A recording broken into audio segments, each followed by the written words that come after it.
Góðan daginn, velkomin á Málstofuna, áhrifamáttur list og verkræna í menntun til sjálfbærni. Ásthildur Jónsdóttir heiti ég og málstofustjóri þessarar málstofu. Auk þess sem ég verkefnastjóri verkefnisins Lán sem stendur fyrir listrænt ákall til náttúrunnar. Þetta verkefni á vegum skóla- og frístundasviðs Reykjavíkur og erindin í þessari málstofu fjalla öll verkefni sem tengjast Lán. En Lán gengur út á að tengja listræn verkefni við náttúrumennt. Þannig að stuðst við það að kennari geti skapað aðstæður fyrir nemendur sem hjálpa þeim að verða meðvitaðri umhverfið. Lánverkefnin veita forsendur til að opna hug og hjörtu þátttakenda og auka skilning þar á hinni stóru heimsmynd. Í listgreinum þjálfast bæði hreyfigeta eins og fínhreyfingar og vitsmurlið, auk þess sem vitsmurlið þættir eflast og ímyndaraflið. Það unnið með fagurfræðilegan þroska sem nemendur tengja við eigin reynslu, gildismat og áhugasvið. Fagurfræðilegar vangaveltur byggja á þeim gildu sem við lifum eftir, þar með talið tilfinningu fyrir stöðum og hvað áhrif við getum haft á þá. Samkennd verður öflugri þegar við gerum okkur grein fyrir því að allir þættir í umhverfinu tengjast á einhvern hátt. Með því móti öðlust við betri skilning á því hvað áhrif okkar eigin athafna og ákvarðana geta haft á umhverfið og þá staði sem okkur þykir vænt um. Með því að leggja áherslu á að vinna með tilfinningar gagnvart umhverfinu skapast forsendur til að þroska gildi og gildismat. Í því samhengi mikilvægt að fá að taka þátt og vera virkur í samvinnu og hafa áhrif út í samfélagið. Lánverkefnin eru öll þverfagleg og leita leiða til að skilja jörðina betur með því að líta til aðferða listamanna sem leggja áherslu á að nemendur öðlist nýja þekking og skilning í tengslu við sig sjálf. Verkfæri listanna og hönnunar eru notuð til að skynja og skilja og lesa skilaboð umhverfisins.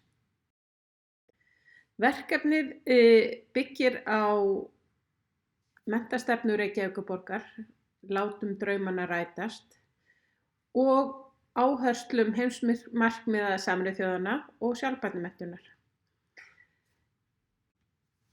Við vinnum í verkefnunum með leiðarljós menntastefnunnar þar sem barnið í brennidepli og virkur þáttttakandi. En menntastefnuna byggir á grunnstefjum barnasáttmála Sameinuðu þjóðanna að menntun barns skuli beinast að því að rækta persónuleika, hæfileika og andlega og líkamlega getu þess. Tilgangurinn að búa börn undir að lifa ábyrgu lífi í frjálsu samfélagi í anda skilnings, friðar, gagnkvæmrar virðingar, mannréttinda og vinsemdar. Og það ríkur samhljómur með menntastefnunni og aðalnámskrám leik- og grunnskóla og núgildandi stefnu skóla- og frístundasviðs Reykjavíkurborgar. Ef þetta tekið saman í svona flæðrit þá undirliggjandi á stöðugri hreyfingu fagmennska kennarans, þar sem lögð áhersla á að hann þjálfi með sér brennandi áhuga fyrir umhverfismálum, því að ef að hjartað kennara slær fyrir málefni og við höfum einlægan áhuga á einhverju málefni, þá mjög auðvelt að smita því til barnanna. Og þetta gerum við með að vera í virkum tengslum við samfélagið, næra umhverfi okkar. Þannig við förum út fyrir veggi skólabyggingarinnar. Og þetta byggir líka á einstaklingsbundinni nálgun, þar sem við byggjum á reynslu hvers nemanda, þar sem þau læra hvort á öðru í samvinnu. Við þjálfum upp samkennd meðal nemanda, gagnvart öllu lífi og öllu fólki.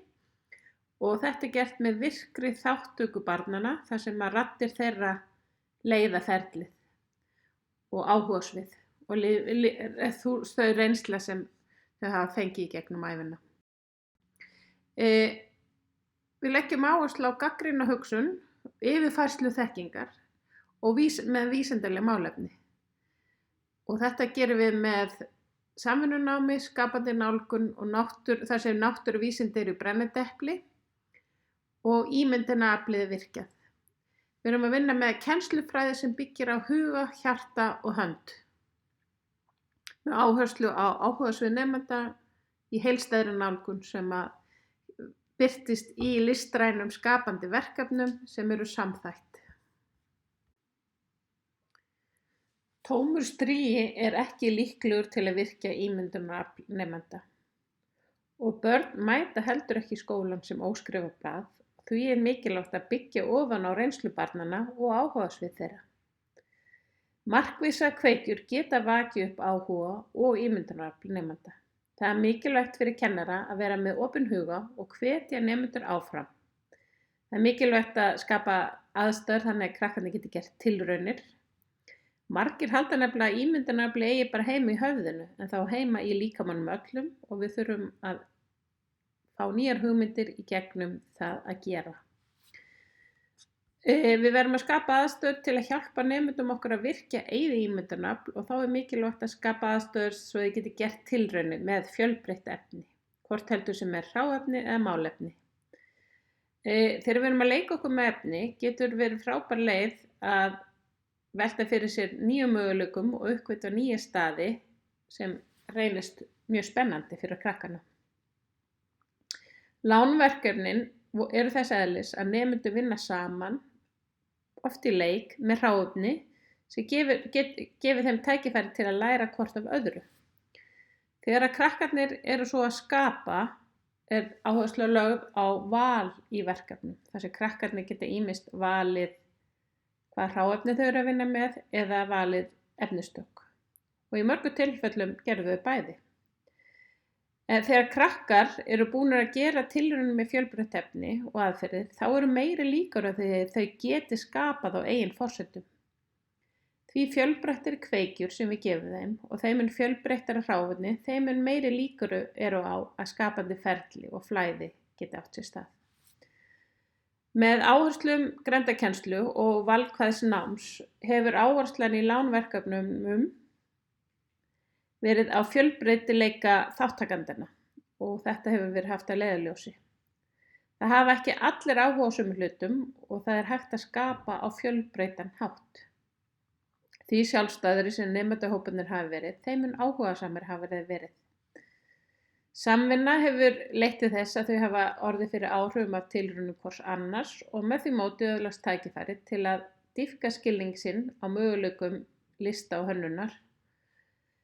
En það er líka mjög mikilvægt að segja frá og að krakkarnir læri og þjálfist í að fjalla eigin vinnuferli og meta það sem þeir hafa gert. Með því að bregðast við eigin vinnu og vinnu samnemenda. Og það er mikilvægt að við sem kennarar séum ekki feimin í þessu ferli og við bregðumst við sköpunarferlinum með markvissri umræðu og opnum spurningum. Kennarar geta oft verið feimnir við að impra eftir hugsunargangi nemenda en með því að segja frá eigin reynslu og hugsunum og hugmyndum þá hjálpa það líka nemendunum að deila eigin reynslu. Þess vegna er mikilvægt að við séum að læra með nemendunum en ekki að kenna þeim. Við verðum að segja þeim frá því hvað kemur í huga okkar þegar við erum að vinna og þegar við sjáum eitthvað rotnandi við eða þegar við föðmum tré, hvernig líður okkur og svo framvegis. Nú stendur yfir endurskoðun á nýrri viðmiðunarstundatöflu fyrir grunnskóla á Íslandi. Í henni er ætlað að leggja aukna áherslu á náttúruvísindi og skapandi vinnubrögð. Og það er ekki vegi að líta þá á þessa mynd sem er að finna í myndmenntakafla aðalnámskrár grunnskóla. Þar sem við sjáum að hugmyndirnar á bakvið myndmenntakennslu byggja á að rannsaka, skapa og greina með nemendum. Þar sem undirstöðurnar eru tengst við menningu og umhverfi, skapandi hugsun og gagnrýna hugsun. Þegar verkefnin í lán eru skoðuð, þá er mjög áberandi að trú á eigin getu skiptir verulega miklu máli. Hvort heldur sem er hjá nemendum eða kennurum. Þegar að fólk eflir með sér og þróa með sér trú á eigin getu, þá er miklu meiri líkur á því að það nái þeim markmiðum sem þau setja sig hvort heldur sem í námi eða í daglegu lífi. Trú á eigin getu gefur líka fólki forsendur til að yfirfæra þekkingu yfir á nýjar aðstæður, ýmist í kennslustofunni eða út í samfélaginu. Slík yfirfærsla gefur forsendur til getu til aðgerða. Og það er dæmi slíkt hjá mörgum kennurum og nemendum í lánverkefnunum. Þegar tilfinningar, sjálfsmynd eru höfð að gildi og gildismat eru höfð að leiðarljósi, þá skapast aðstæður til að endurmeta hver er ég og fyrir hvað stend ég. Þeir þættir sem hafa áhrif á getu til aðgerða eru til dæmis tengslamyndun, reynsla, þekking, bæði leynd og ljós, framtíðarsýn fyrir sjálfbært samfélag og vilji til framkvæmda. Nú eru 13 skólar sem taka þátt í lánverkefninu, 11 grunnskólar og 2 leikskólar. Við erum í markvissri samvinnu við ýmsar stofnanir Reykjavíkurborgar eins og Listasafn Reykjavíkur, Grasagarðinn, Fjölskylduhúsdýragarðinn og ýmis bókasöfn.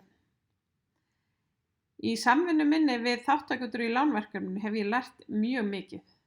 Ég hef lært hvernig hægt er að tengja listir og hönnun við náttúruvísindi á sama tíma og ég hef vonandi náð að miðla einhverju til þátttakendanna. Að vinna saman í hóp er eflandi og við lærum hvort á öðru. Lánverkefnið hefur staðið fyrir fjölbreyttum námskeiðum og samráðsfundum þar sem við höfum lært af fjölbreyttum hugmyndum hvors annars. Við getum lært af vinnubrögð hvors annars til þess að hafa áhrif á framtíðina. Fyrir okkur öll hefur myndast eins konar dreifiáhrif sem á líka við það þegar maður hendir stein út í slétt vatnsyfirborð. Því að áhrifin eru ekki bara sterk af því þegar maður sér steinin falla í vatnið, heldur hafa gárurnar sem myndast mjög mikil áhrif. Það er þannig sem að verkefnin hafa vonandi áhrif út í skólastarfið, því að það er von okkar sem að lánverkefninu stöndum að þetta hafi varanleg áhrif á starfshætti út í skólanum. Ég hvet ykkur til að skoða vel verkefnin sem er að finna á heimasíðu Lán og einnig vil ég enda á því að segja ykkur frá námskeiði sem boðið verður upp á voran 2021 á menntavísindasviði Háskóla Íslands. En þetta er 10 eininga námskeið á meistarastigi sem kallast listrænt ákall til náttúrunnar og á námskeiðinu er unnið með starfskenningar kennara og markmiðið er að styðja við kennara sem vilja prófa þverfagleg verkefni sem fjalla málefni náttúrunnar á skapandi hátt með aðferðum list og verkgreina. Og þáttakendur öðlast reynslu í að rýna í og ígrunda eigin kennslu. List- og verkgreina kennarar öðlast nýja sýn inn í málefni náttúrufræðinnar og á sama tíma og náttúrufræðikennarar kynnast vinnuaðferðum list og hönnunar. Ég vonast til að sjá ykkur sem flest. Njótið erindana sem á eftir koma í þessari málstofu. Ég þakka áheyrnina, verið sæl.